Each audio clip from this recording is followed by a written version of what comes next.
What up, what up, what up? Sticks in the building as always. We're here.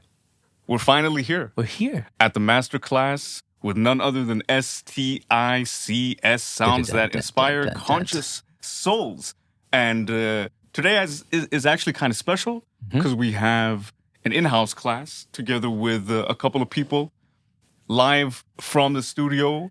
And we're going to talk a little bit about creativity. We're going to talk about process. We're going to talk about, I think, just life in general, seemingly, and see where we head to. Definitely. I think the concept of being able to learn and to teach always obviously go hand in hand. And being able to be in a blessed situation as this one, to have questions actually being asked to you, also puts you on a situational, step where you need to start and think, but, okay, it has been 2 decades. We have done this for 20 years. What have we actually learned along the way? So obviously, the story begins in 2004 in Helsingborg city. Worked incredibly hard at a youth. What do we even call this? Shout outs to Gaia Fritidsgård, first of all. Omgård, it's always treated us good. And long story, hopefully very short, we spent a lot of time there with many mentors that really just looked up to us and situations, or we looked up to them, sorry, and about many situations there that just weren't all too pleasant at the moment. But they said, you know what? You guys really seem like you have some form of a seed that needs to grow a little bit. They spent a lot of investment, a lot of their time, a lot of their effort, a lot of love, and basically let us all develop into the way that we could, which also led us into being the people that we are with the creativity that we have, being able to share it in a masterclass like this one right now. There really is a lot to speak about. I'm going to be completely honest, especially when people talk about things like creativity and things like processes and inspiration and how it is that you try to navigate through this kind of world, it can get really broad. So today we're going to try to maybe delve in a little bit into the specifics, some of the details that people are wondering about, what it means to be creative. What are you thinking about as a creative person, and what is it actually that we're trying to do, and what can a day-to-day kind of look like when we're sitting and working, or when we're trying to find inspiration, or when we're working on like new tracks or new collaborations or etc. Because there really isn't a fixed way to do this. Everybody has such different circumstances in the way that they think, conceptualize, work, move, hustle, etc. And if you ask 100 people, you're going to get 100 different answers. So today, what we want to do, even though it's a class, but also trying to get somewhat of a conversation to see where you guys are at right now and what it is that you're thinking about in your creative process and what's important to you as well. Nice. Let's start with the beginning. Like you said that you were in an environment where they helped you like show your creativity. So what was it for like projects? Was it music right away, or was it like sports? Or what did you do? Excellent question.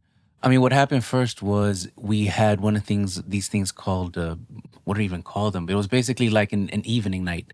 And I think it has to do with the youth center and how they're trying to get everybody in the area to come there and do something more positive, basically. To be very frank about it, to be a bit more positive and not do so many negative things that are essentially destroying things within our own environment, right? And what happened was a lot of people had different things to showcase. We had some beatboxing, people were practicing martial arts, people were singing, people were juggling, people were doing basically anything that they had learned from their families and people around them. Obviously, this is pre-social media as we know it today. So anything that's happening in an area, everyone is there, right? And because everyone is there, it also makes sure that, you know what? If you want any form of social equity, you had to be there. You had to show up.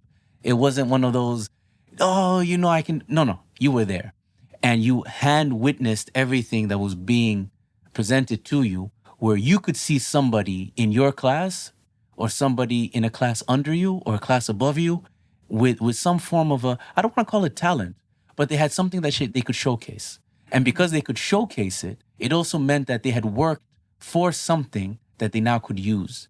Now, you being on the sideline, seeing other people perform with something, for us, it made us think, hey, hold up, but I know that person. We play football with them, we play basketball with them. This guy, they train with this. I didn't know that they could do all these things. And obviously, you start to bond within the work ethics. So everyone in that field, basically, who was around there, we got to see everyone at our own age or very close to our age do something that wasn't school related. And because it wasn't school related, obviously you started to bond very differently. So a lot of people, even in, like I said, circumstances looked the way that they did, but when you were there, you were united over something different. And it wasn't football, it wasn't basketball, right? And because it was these talent, music, poetry, culture. culture, because it basically was the United Colors of Bennington, and everybody else around looked like you, but they didn't look like you. And what you united in was art and culture. Nice. So you make music, right? You make music the whole way. What was it that made you choose music? So, which inspiration did you? What was the defining moment where you were like, yeah, this is what I'm gonna do for the rest of my life?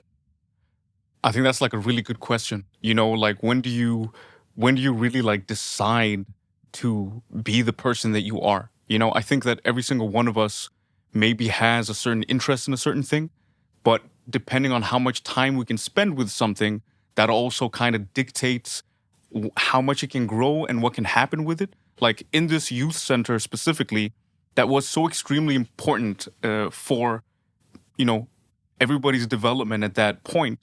It's kind of like they showed you different things. They're like, hey, like I remember that, I didn't have a guitar at home, but they happen to have one there. It didn't have all of the strings, but, sure, you can play it. It's free. You know what I mean? So I think it was more about finding opportunities and having opportunities presented to you. And then with each opportunity, you just keep taking a step forward. I don't think that I've really thought about it. I didn't really think about it at that time where I'm like, oh, now I'm going to be a creative person. I think that, we have this creativity within us, and depending on circumstances, sometimes you can spend more time with it. Sometimes you can do more with it. You have more opportunities to develop it, etc. And we were just, we had that kind of opportunity, and the environment and the circumstances helped us be able to develop. And this is why I think that places like that, places like youth centers or cultural centers that gather local people and institutions or whatever the case should be, like grassroots stuff, really is important. Like we know as youth, as people that are, into hanging out with our friends or being social, like you're gonna get into something. You know what I mean? It doesn't matter what it is. If you know that something's going on over there in the city center, like you're gonna be there because that's what's going on. And I think it's much more about finding that and being like, hey man, all of my friends are there. What else am I gonna do? Like this is before YouTube, this is before like whatever, right? So if it's happening, it's more about like finding that spark or finding that interest in being like, okay, wow, like I see that this is actually kind of cool. Like I learned something today. I could play this little riff on the guitar thing. Okay, that's kind of cool. People applauded, and they would sometimes like take groups or like take individuals that maybe spent more time with their craft, and they maybe sent them to like another youth center, and we got to perform for like other kids. And like I really think that it developed organically.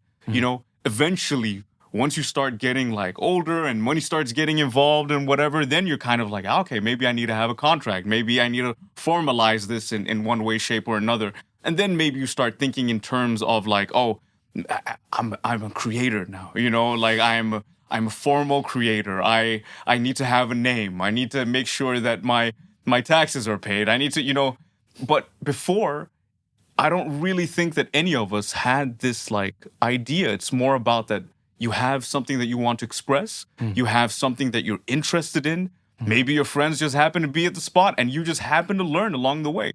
And if you're capable of taking this and keeping this and developing it, maybe it becomes more than a hobby. So I wouldn't say that I really necessarily decided anything. I think the more I explored, the more opportunities showed themselves, and the more I realized that, wow, there's such a big world out there to be able to create and learn and develop and meet people and ultimately grow. I think I think in my case it obviously co-signing to all of that. I mean, obviously we're sitting right next to each other doing all these things simultaneously. But I think there was a defining moment where, when you're under 16, there's certain clubs that are open and so on. And when you're under 16, because there's no alcohol, any of those type of things involved, it's just pure joy. You do things because it's fun. Or as hip hop heads often say, for the love, right? And you really enjoy doing the things. And I think for us, it was, or at least in my case, it was the defining moment where we got invited to a studio, shout outs to Jay and Kanan, who really took us to a place where it was a home studio, but we had never touched foot in any of those type of places. And the guys was like, you guys got something. Come over. Wow, we're gonna go to a home studio. Let's check this out. Okay, guys, you gotta have your rhymes ready. You gotta have this track ready. Okay, we're gonna do it like this. We're gonna do like we had a plan. But I think that was the first moment because we didn't know the guys. They united with us because of something we had worked for. And for me, it was like, okay. I mean, you knew that this guy was this person's brother, but they were the elders, right? And you couldn't really, the elders then, it was like like this foggy mystery type of person. You couldn't really, you know what I mean? It's a little bit scary, right? Yeah, because they could whoop your ass, like literally. Right. They could whoop your ass. About being a young, just like looking up to the older ones and being like, why are they so big? Yeah, they're huge. It's scary. They're just big people. And these guys literally were like, come through. We'll take care of you. And they did. And we recorded our first track. And the first track led to us getting a connection through Dunkos, another, institute that really helped us out with a lot of stuff. They put us on the radio for the first time. They put our song on the radio. That was a demo for us. They recorded that. They put that on. Another friend of us was like, you can get money from this? Like, what do you mean? And they introduced us to Stim. Stim, what is, if you play your stuff on the radio, this, everything just organically, gradually led to us constantly being able to be in your absolute truth. I think when you're in your absolute truth as a creative, doors open. Yes, other doors close, but you start to see how much you can actually have around you, being the person that you want to be, rather than being into the classical, I study this, and then that will lead to this, and that will lead to this. As a creative, you start seeing things more, not even 3D. It's just this other mystical type of things that start to happen and doors start to open. The struggles become much harder, but the wins become much more lenient because you get to actually be in the space that you want to be. I'm sure you've all looked at each other in the mirror at some point, and you've had that conversation with yourselves, not necessarily using words, but you communicate. You know what you're saying, and you can't lie to yourself. When you're in that state, I believe that's when the artist can really create something.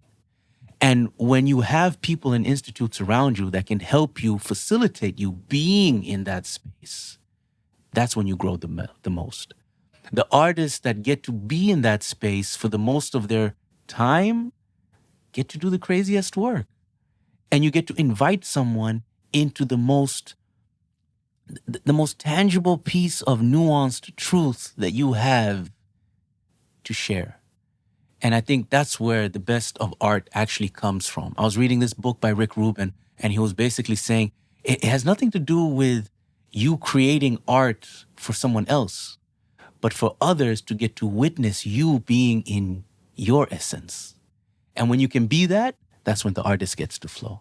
So for me, I think the defining moment was someone that wasn't your family or your friend or had nothing to do with you. These guys had nothing to do with us.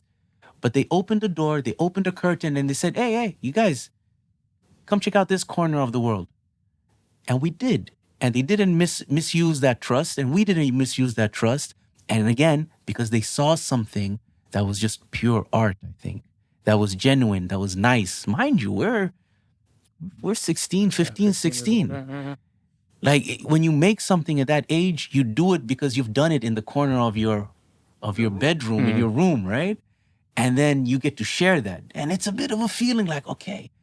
In my case, it wasn't much of a, oh no, someone's gonna see this. No, it's more, I wrote it, it's true. Hey, cool. If somebody likes it, that's a bonus. And then as the years pass by, you start to realize that, hey, a lot of people feel like this. How do you tap into this? And how do you get people to work from their absolute truth? Because I think that's the key. It's not really about you just cracking the codes and dealing with it, but how do you, as young adults, if I may call you all that, how do you actually tap in to that part? So what would you say? Because I felt I made music a long time ago, and because I had a lot of free time, right? I was younger, so I made music all the time. I didn't have work, didn't have bills to pay, so it felt like I tapped into the creative mindset. Now I felt alive, you know. I felt alive. I got older now. I got a job, bills to pay. Music is not there in the same way at all. Like I feel much like a robot. So I always say to my friends, I want to get back. You know, I want to go back to this mindset. What? Because obviously it's like free time. It's just making the things. But what else would you say has to be to be in that mindset? Like the formula? Yeah, like continuously, just have it. Like in the mirror. You know, when you look at yourself in the mirror. I think that's a very good question. And if I understand it correctly, it kind of speaks a lot about inspiration and how to keep being inspired when life in itself is so extremely dynamic. You know, like when we're younger, like you said, we maybe have a lot more time to just create, you know, like the limitations are maybe not as many. And the older you get, you maybe, you know, you have different responsibilities. Life looks different, you know, things change. And, you know, I think the question about inspiration it's a challenging one because at the same time that you have to constantly work at your craft and, you know, you have to get better at the technical aspect of it, I think a lot of it really is personal and emotional work, you know, where you need to have conversations with yourself about, you know, for one, do I really want to do this? You know, do I care about it? You know, at what level do I want to have this, whatever it is that I'm exploring? Is it should it just be a hobby for me? Should it be a job? And if it is a job, do I need to treat it differently? And if I do that, how is that going to change my creativity? You know, and I think that these aren't things that are strange to anybody. Like anybody that is creative that gets into the later years of being a person that, you know, works with these kinds of things starts to have these kind of conversations. Like, how much time can I spend on this? You know, how much money can I spend on this? Like, and how important is it to me? And I think that sometimes it's easier to give answers, but it really is in the questions that you start finding out things about yourself where you're kind of like, man, I didn't even know I felt like this. You know, I didn't know that this maybe was more important than a certain thing. Maybe I want to prioritize this in a completely different way than I did before. And when you start asking yourself these questions, you're like, man, I'm not where I want to be. That means something.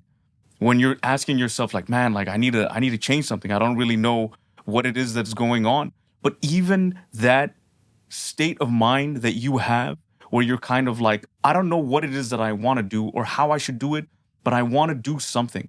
And being able to cultivate that kind of grit and being able to cultivate that kind of feeling where you don't know where you're headed, but just the will of wanting to develop and move forward, that is something that is going to propel you towards doing something. You know, when we think about something enough, eventually we start talking about it. When we start talking about something long enough, eventually we might start taking action on it. And, you know, it starts from within ourselves. It has to. You know, people can tell you, oh man, you're amazing. You're the best singer or creative person that I've ever seen in my life. But if you don't feel it, it doesn't really matter, you know? And that is really why, like, this kind of work needs to start from yourself. It needs to start from you as an individual, you as a person, you as a human being. You know, you're in a completely different phase of your life now than before. Life doesn't look the same. Maybe your environment is different. Friends and family and relatives and all other questions, you know, there are different things that have manifested themselves, and different things that are important in this phase as well. So where does creativity fit into all of that? You know, and this kind of relationship that you have with yourself, and this relationship that you have with your creativity, like, that is a gift within itself, to be able to have that kind of desire to want to ask these questions. You know what I mean? Yeah. Because eventually, at the end of the day, the more time that you spend with it, the more you're going to learn how to navigate.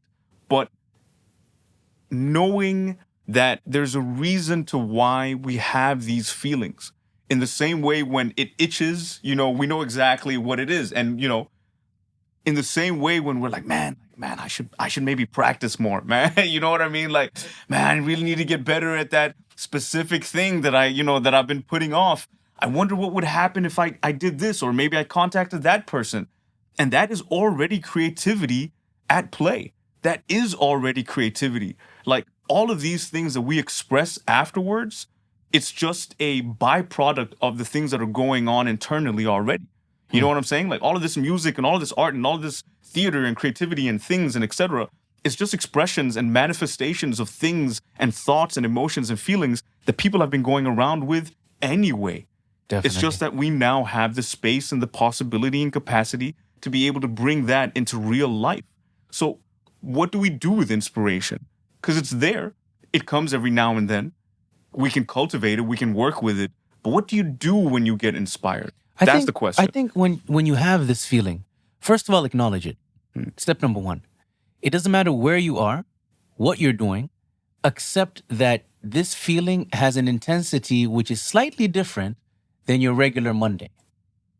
You know, everyone has been in that relationship where it just gets a little bit more intense than it has to get, right? And you can... My man can. Am I hitting a coordinate? So what I'm saying, everyone can identify it. So here's what I'm trying to say. If you can identify it, I would say practically give it a number.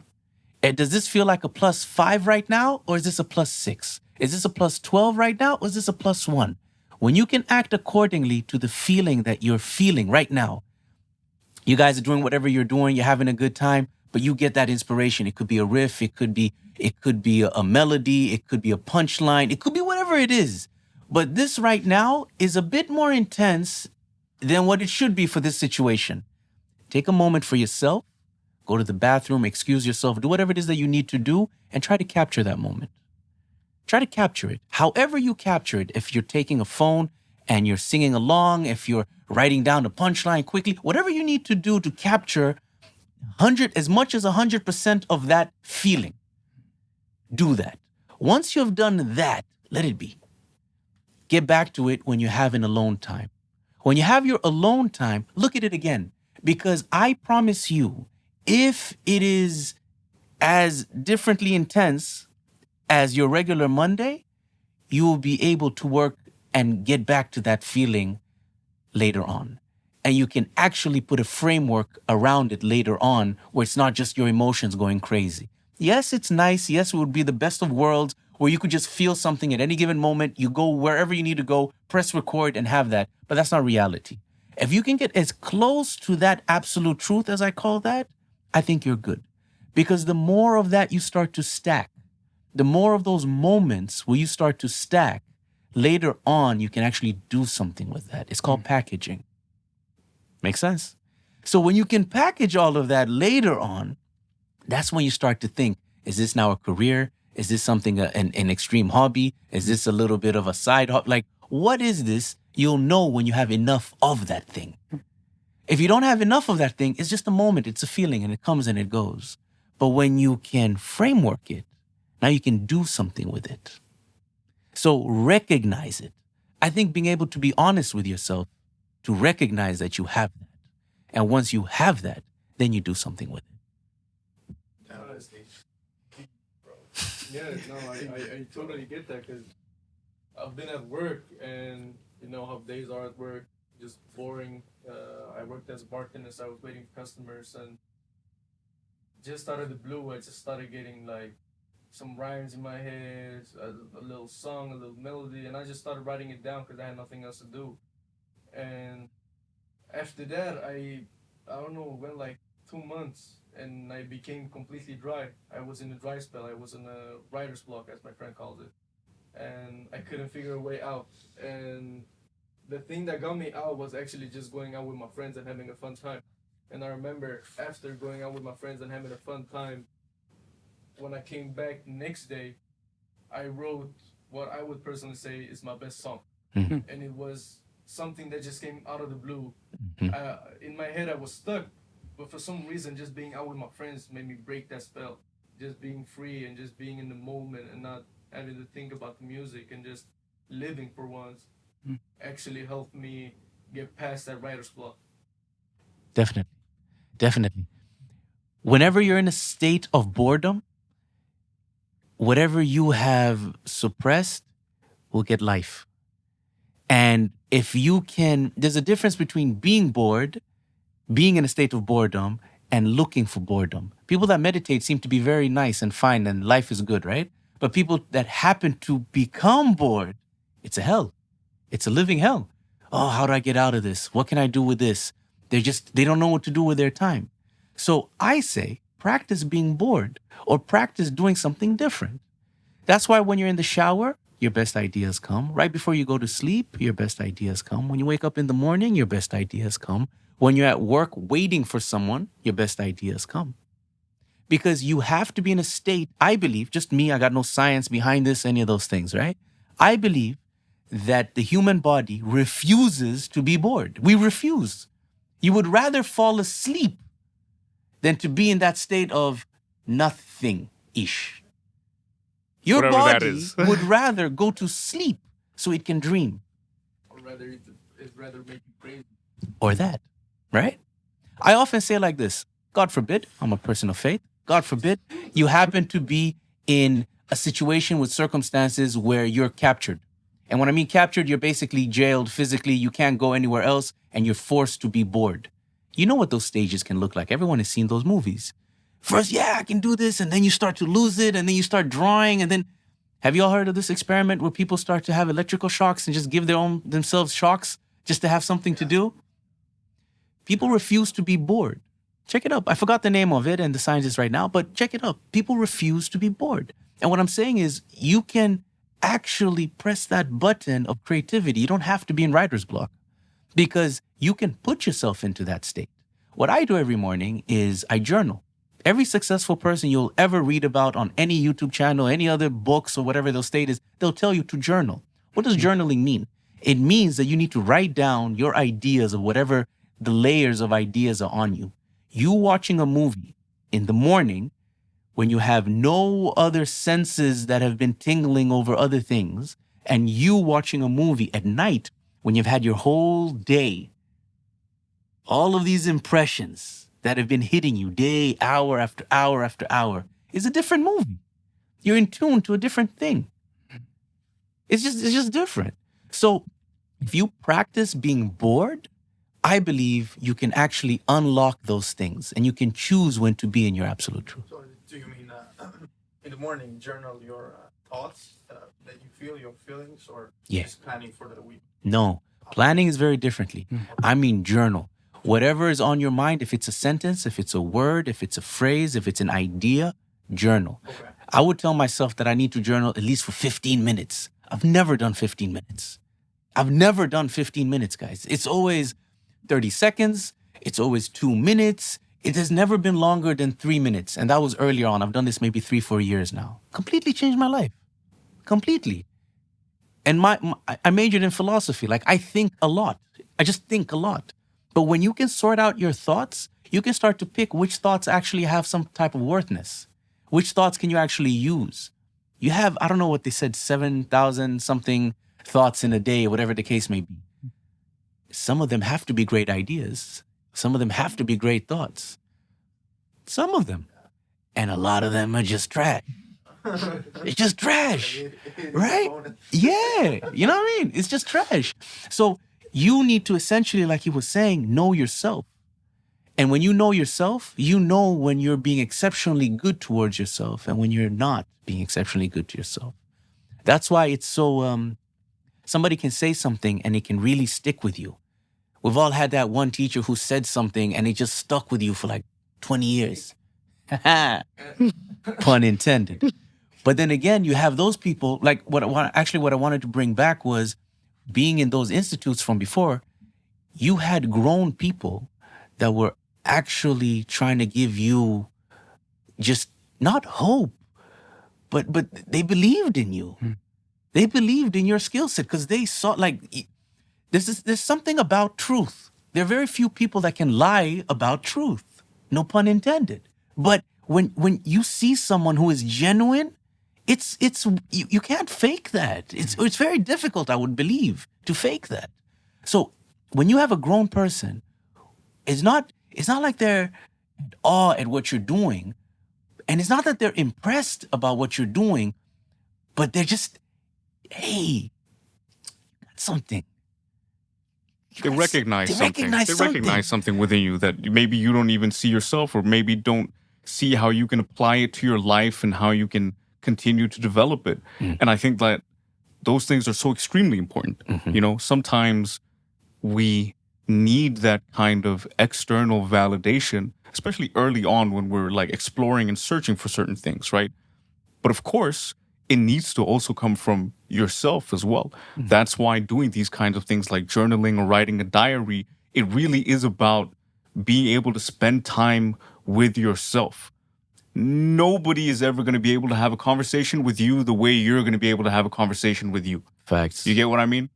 Nobody's going to be able to tell you the kinds of things like you are going to be able to tell you the kinds of things that you need to like hear sometimes.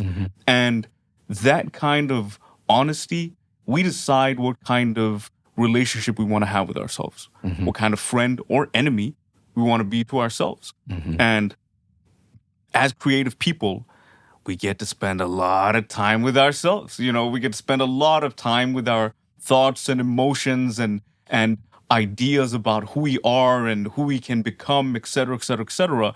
And we also recognize that it's so extremely malleable. You know, it's kind of like clay.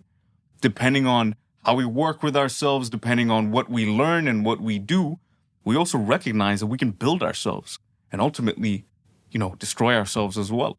And imagine recognizing that kind of power, like really, truly understanding, recognizing that, wow, it's not scary that I'm going to fail at something, but it's a crazy scary about how much power I actually have to create for good or to create for destruction, you know?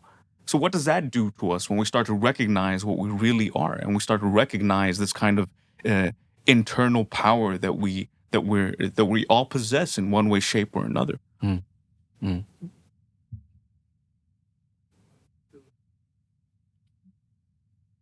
Y'all good? Check out to a different space. Deep. Put me in my thoughts because, I mean, what you said is true, and you have to find yourself and be vulnerable with yourself. I think to be able to be creative, because if you're too harsh on yourself, every single idea that you throw up, you're gonna slam it down because you think, nah, it's a bad idea. But also, if you're a yes man with yourself, you're also gonna put up the bad ideas and then be like, no, it's a good idea. Let it be up there. So I think you have to be a critic for yourself and your own thoughts. And I like the way that you said journaling actually helped, because now that I'm thinking about it, one of my friends tried to get me into journaling and I didn't really understand it, but the way you put it, it's a lot more, it's easier to understand it, and just like putting up my ideas and seeing what actually sticks. Pun intended.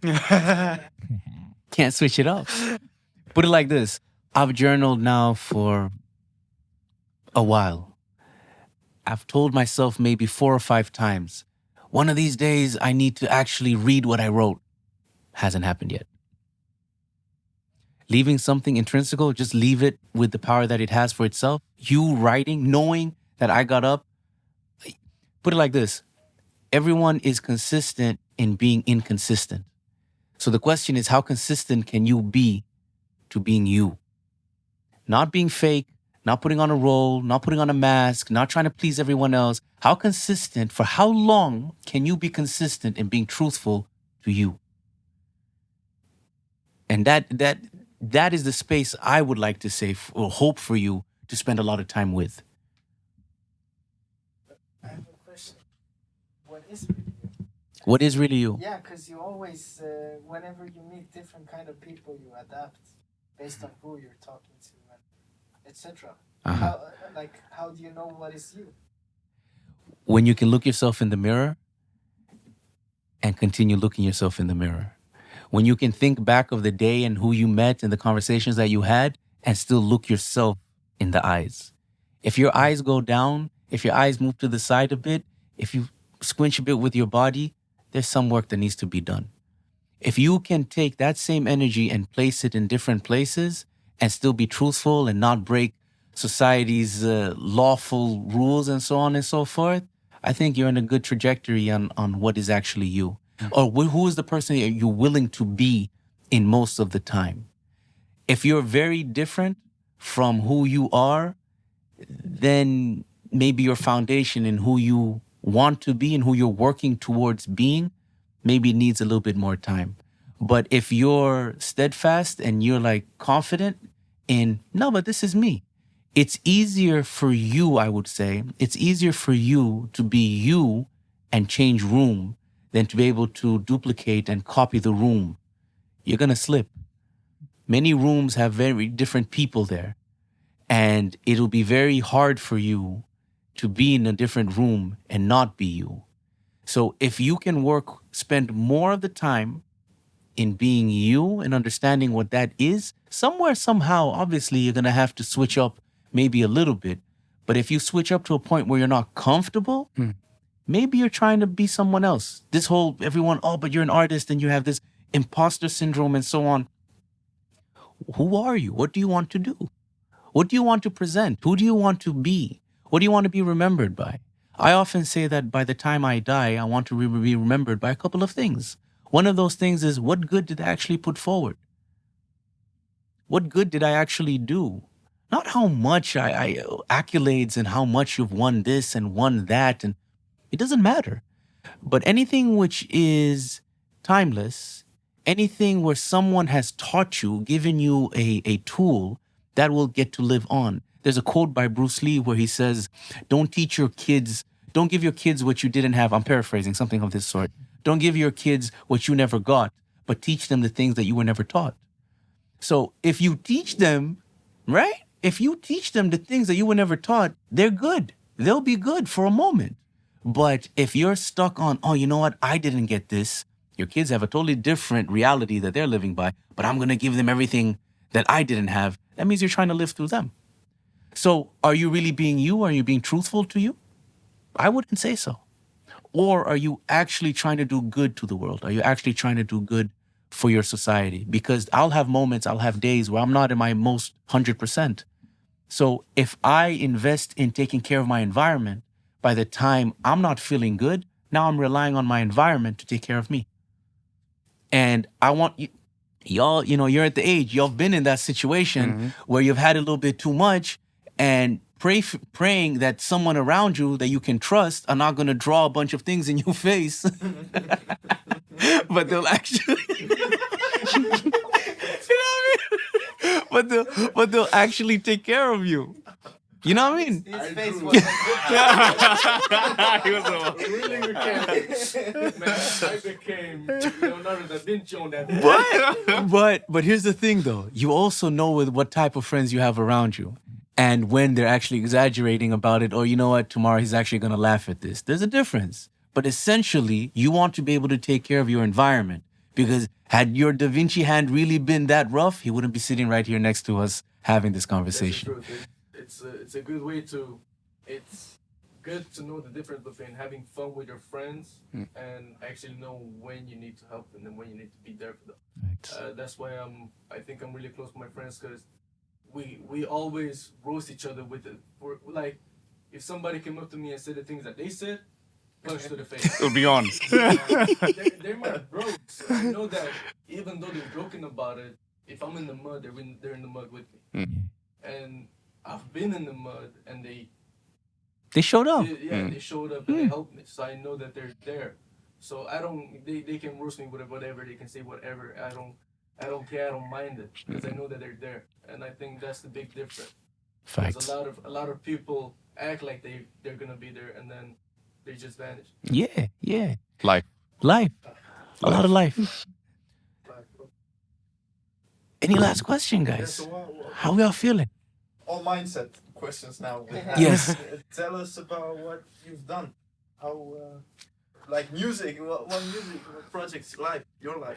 What have we done? Do we want like the quick rundown about the different things that we're like been You want involved with? want the Wikipedia page? Is that The coolest thing, the things you're coolest the thing. coolest thing? most proud of.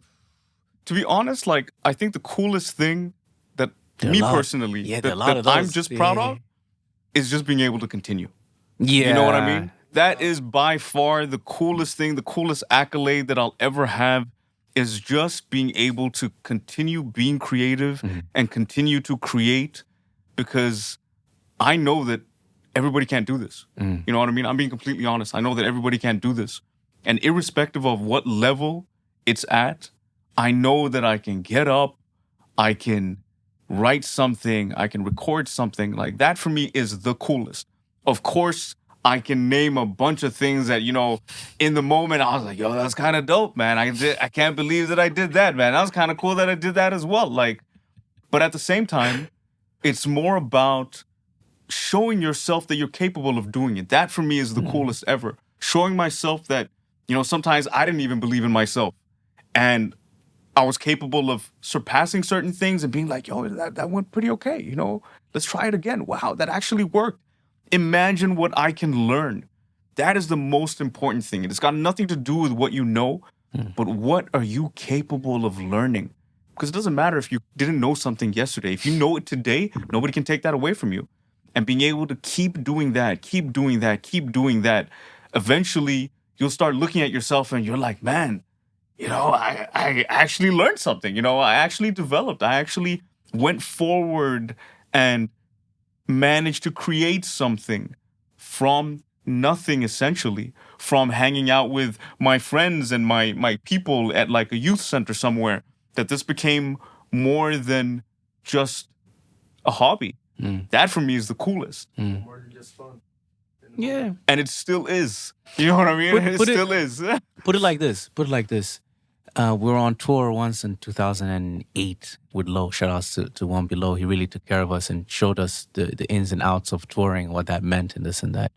He told us something very interesting. And he said, even if you drop, at the time there were CDs, right? Even if you put an album out and it's on CD with the cover and all of this, it's not so much about who's listening to it. But when you have your favorite artists lined up and your song or your album or your single or whatever is right next to it, it made the catalog. And they're creatives that get to continue and do whatever it is that they're doing. And if you are right next to it, you have to be doing something right. It has to be an indication that something of it is right. Like you said, there are many things that we could mention. Yeah, we did this and we went here and we did. Yeah, of course. But at the end of it, I would say it's just saying that you got to continue. And this Saturday or this Tuesday got to be a little bit different and a bit more exciting. But for the ones who can replica it and still do it, it shouldn't be confused with staying relevant. It's not the same thing. But that you can actually wake up, not have writer's block. You can wake up, you drop a book or an album or whatever the case is, and somebody hears about it and they go, you know what? I need to book you guys. That is it's a very difficult thing to hold on. And that has nothing to do really with being relevant. That has more to do with, can you be in your essence and can you actually package it for someone else to get a similar experience from what you felt when you were at the bar. Hey, just give me a second. I'm just going to go back and write down these bars. Can you capture that? And can you bring back that moment, that feeling? Because he was telling me several years ago, not everybody thinks, but everybody feels. And if you can get that and spark that in a creative way, it's a blessing. You might have a job. Yeah. Transfer the feeling. Yeah. And I think that's the real difference between good and great stuff. Everyone here has done good stuff, but very few have done great stuff. And when you've done great stuff, you remember them. Those are the what is it called? The stories that the elders speak about. Like they've worked on that story. Everyone has heard that story that they speak of. But for them, bringing that story back has a worthness. Look at the joy that the parents or the elders or some neighbors say when, when they tell you a story about whatever they speak about. There's joy in that. And they've Or- worked on that story. Or an old song that everybody like knows, and once they play it, everybody's singing along, and it brings you back to a moment in time or space that you were at, in the mind state, etc. Like these are the kinds of things that we're dealing with, and we should never forget that either. Like the power of what culture and music and art has. Like this is something that makes us human. Every single society, every single culture in the world expresses something, whether it be art, whether it be poetry, whether it be music. But there's something that's about being human, and this experience that we're going through about being a human being, where we gotta say something, like we gotta give that little extra something, because everything that's happening within us that at times we don't really understand. I love to put it in the way where we got to go to work on Monday, but at the same time, we're like looking up at the sky and we're like, what is that burning, thing in the sky that's giving all this energy? Wait a second, like, where are we right now? Wait a second, what is this? And the contrast between such big questions and the completely mundane experience of daily life, that's what makes us human beings. And being able to deal with that, being able to navigate through that, that's what culture and art ultimately is doing. It's expressing our humanity in one way, shape, or another. And that's extremely powerful. This is great things you say, man. I have one last question. Sure. Great things. So it feels like you have a great consistency throughout life. The focus, sharp focus. And life, there's ups and downs. I have a lot of ups and downs. That's my problem, because whenever I do a good thing and I'm up here, it feels like I just lose it and destroy myself, and then I get back down. I don't know if we're human. Surely you felt the same, but how do you handle these ups and downs? So how do you keep balance in some way? I think the best way to keep a balance is to be very boring and consistent. How consistent can you be in doing the things that need to happen? Every day, no matter what you do, you brush your teeth, I hope. Every day, no matter what goes on, you relieve yourself, you eat. You make the basic of things of being human happen. When you can figure out what you need to be able to work, you never have to wake up with anxiety over that. I'll give you an example. We're living in the era right now of playlists, right? Now, you can create a playlist right now when you get back home with 10 great songs. Not good songs, great songs. That means every time you hear this one song, you lose it in a positive way, in a negative way, or it gets you moving in a certain way. You can stipulate 10 great songs, right? Timeless great songs. If you collect 10 of those, when you're feeling whatever you're feeling, and you don't want to feel that, you want to feel whatever this consistency of these 10 songs do, you can press play. So when you package 10 great songs, I find it very difficult that you would not take control over what's going on with you to shift what it is that you're feeling. I had a quote read to me the other day where it said that in a day, I might be wrong again, it's like 86,400 seconds. I might be wrong, right? But if you were to lose 400 of those seconds, you still have 86,000 left. Now, obviously, I gave you the wrong order of this story, but if that was to be money and you had 86,400 kroners and you were to lose 400 kroners, you wouldn't throw away 86,000 kroners. You'd be a fool to do that. But we do that with our time. Yet, it's the only actual currency we have. So when you have good, great songs that you can be around, you can recognize step number one. You know what? I'm not in my ultimate right now. You have great friends around you that can tell you, what's up with you? Well, what's that all about? Why are you hungry? Did you sleep? Hey, Did you seriously, did have you a get sandwich, get some have a- sleep. You know what I mean? But Basic. it's basic, but it brings you back to your basic. Now, when you're basic, when you've worked and spent so much time with yourself, you know where your baseline is. But when you don't know where your baseline is, of course you can be everywhere. So when you can recognize your off balance, that's when you press play. You don't listen to this playlist otherwise. You leave this. You don't eat medicine unless you need it. Right? What do you think about that? The medicine. Medicine? It's good? No. No. I have a very interesting relation to medicine. I'm a bit extreme in my baseline stuff. So I treat food like medicine. I don't, yeah, there are experiences and it can taste good and so on, but it's more, what does it do to you? Because you have one machine. Yeah. You have one. Yeah. And whatever you add, despite if you're conscious or subconscious of it, whatever you put in will affect. So yeah, it could taste good, but is it good? For And you. if it's not good, it's a matter of time before it starts to destroy. Yeah. And if you have one, take care of the machine. So for me, it's a lot of treat things like medicine. If it's not needed, leave it. And when you're feeling a little bit off or you suspect that you're a little bit off, mind you, it's a blessing to have people around you where you can go, hey guys, could you just check in on my mood a bit?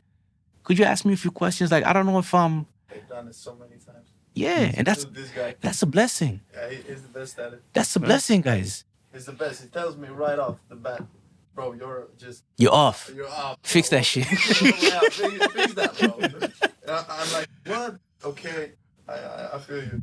But here's the thing though, even when you can't trust yourself, you can trust that people around you have. So you have set up your surrounding for that.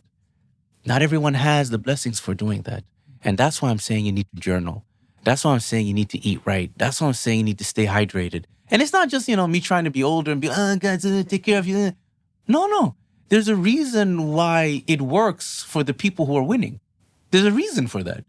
And they'll tell you that they will balance with other stuff, but they're very particular about certain things. Some people have a vegan diet. They got a vegan diet. Don't mess with them with other stuff. That's just how they live. People who have their faith set the way that it's set, don't mess with them. That's how they do. Because if you start tampering with fundamentals, as I call them, the rest of the house, it's a matter of time before it falls. And it means nothing. Make sense? Stay hydrated. Stay hydrated. Guys, I really hope we answered a lot of your questions. I really hope that, even speaking out loud makes us start Reflect. to have, Absolutely. And this is also why we said from the beginning that even though that this is a masterclass and it is still in some sense a conversation and we feel like we're learning as well. So thank you all for your time. Thank you for having us. Thank you. Hi, Thanks so guys. much. Peace. Nice. Oh, nice. Boom. Podcast.